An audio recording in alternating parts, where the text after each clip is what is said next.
আমার দুই চোখে এমন ভদ্রলোক দেখছি, ভদ্রলোক হয় একজন আলেমকে, হুজুর আপনারা মানুষগুলোকে কবরের আযাবের মিথ্যা ভয় দেখিয়ে আর কতদিন বোকা বানায় রাখবেন।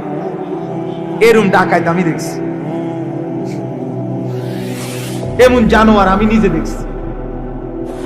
ওটা ভদ্রলোক। বান্দা শোনো, তোমার অন্তরের ভিতরে, অন্তরের মনি কুঠুরিতে ভেতরে তুমি যেই কল্পনা, কামনা, বাসনা, যে আকাঙ্ক্ষাগুলো তুমি লালন করো, আল্লাহ বলেন ওইগুলো পূর্ণ আমি জানি। অতএব তোমার অন্তরের গহীন কুঠুরির গোপন বিষয়গুলো আমি জানি, আমার থেকে আড়াল করতে পারবা না। অতএব তোমার উচিত আমাকে ভয় করা। দুনিয়াবাসী না জানে না আপনার আমার ভিতরের কল্পনা, ঠিকই না বলেন না? আপনি রাস্তার নারীকে দেখে কি কি ভাবছেন, এটা আমি না বুঝি নাই, আল্লাহ বুঝে নাই? কথা বলেন না কেন? আপনি উলঙ্গ ছবি দেখে, নর্তকীর নাচ দেখে কি কি কল্পনা করছেন, অসভ্য কল্পনা, এটা দুনিয়াবাসী না বোঝে নাই, আল্লাহ বোঝে নাই? আল্লাহ তাআলা বলেন অতএব তুমি আমাকে ভয় করা উচিত, আমি তোমার গোপন বিষয়ও জানি। 3, ওয়া নাহনু আকরাবু ইলাইহি মিন হাবলিল ওয়ারিদ, বলে আমরা সবগুলো ভাবতে বলছে আল্লাহ। 3 নাম্বার, আল্লাহ তাআলা বলেন রক্তের সারা দেহে যেই শিরা উপশিরা, এটা যেমন তোমার দেহের সাথে মিশে আছে, অস্তিত্বের সাথে মিশে আছে, সারাক্ষণ তোমার দেহে আছে। আল্লাহ তাআলা বলেন আমি রব্বুল আলামিন তোমার সারা দেহের প্রবাহমান শিরা উপশিরা, রক্তের শিরা উপশিরা সবগুলো চাইতেও সারাক্ষণ আমি তোমার তার চাইতে বেশি কাছে থাকি, কাছে আছি। অতএব তোমার উচিত আমাকেই ভয় করা। আমি আড়াল হই না, আমি ঘুম যাই না, আমি বিশ্রাম করি না।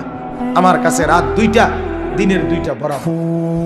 নওজোয়ান, রাত 2টায় তুমি ডানে বামে তাকিয়ে দেখছো মা ঘুমায় গেছে, বাবা ঘুমায় গেছে, পাড়াপড়শি ঘুমায় গেছে, কেউ জেগে নাই। তুমি একা উলঙ্গ ছবি দেখছ, নর্তকীর নাচ দেখতেছ, জিনা ব্যভিচারের দৃশ্য দেখতেছ, আরেক মেয়ের সাথে অবৈধ প্রেমের আলাপ করছো, ভাবছো কেউ দেখে না, তুমি একা। আরশে আজিম থেকে রব্বুল আলামিন বলে আনিস আমি জেগে আছি, আমি ঘুমাই নাই, আমি ঘুম যাইও না। আয় আমার বান্দা, আমাকে সামনে রেখে এত বড় গুনাহ কেমনে করবে? আমার কাছে কি তুমি আসবা না? আমার কাছে কি হিসাব দিতে হবে না? বান্দা তুমি কি মরবা না? তুমি এতটাই ভুলে গেলা? এরপরে আল্লাহ তাআলা বলেন 4 নাম্বার, ইয ইয়াতালাক্কাল মুতালাক্কিয়ানি আনিল ইয়ামিনি ওয়া আনিশ শিমালি কাঈদ। বান্দা এরপরে ভাবো তো, জানো তোমার ডান কাঁধে বাম কাঁধে 24 ঘন্টা আমার 2জন ফেরেশতা বসা আছে, তারা তোমার জিন্দেগি রেকর্ড করছে। অতএব তুমি আমার থেকে আড়াল হবা কিভাবে? তোমার উচিত আমাকে মানে এই কয়টা হলো? 4টা। 1, আমি তোমাকে বানিয়েছি, উচিত আমাকে ভয় করা। আমি তোমার অন্তরের ভিতরের গোপন বিষয়গুলোও জানি, তোমার উচিত আমাকে ভয় করা। আমি তোমার 24 ঘন্টা তোমার দেহের অস্তিত্বের চাইতেও কাছে থাকি, তোমার উচিত আমাকেই ভয় করা। আমি আল্লাহ তোমার ডানে বামে 2জন ফেরেশতা 24 ঘন্টা রেখেছি, তোমার উচিত আমাকে ভয় করা। 5, মা ইয়ালফিজু মিন কাউলিন ইল্লা লাদাইহি রাকিবুন আতীদ।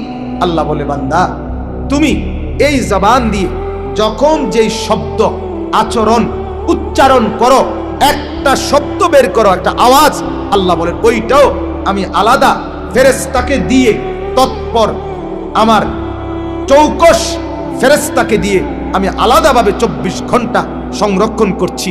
অতএব এই দেহের, এই জবানের একটা অক্ষর, একটা বিন্দু, একটা গীবত, একটা শিকায়েত, একটা বদনাম, একটা কুটনামি, একটা গালিগালাজ, একটা গানের আওয়াজ, একটা অক্ষর তুমি আড়াল করতে পারবা না।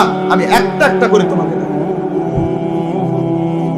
অতএব তোমার উচিত আমাকে ভয় করা, আমাকে ভয় করা।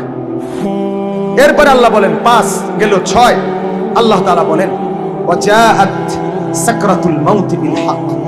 আমার বান্দা এরপরে তুমি শোনো, তুমি যেখানেই যাও, ঘুরতে ঘুরতে, হাঁটতে হাঁটতে, ভ্রমণ করতে করতে, লুকাইতে লুকাইতে, পলাইতে পলাইতে, মৃত্যুর থেকে বাঁচতে বাঁচতে যত দূরেই যাও না কেন, অচিরেই নিশ্চিত শুনে নাও মৃত্যুর যন্ত্রণা তোমার কাছে আসবেই আসবে, নিশ্চিত।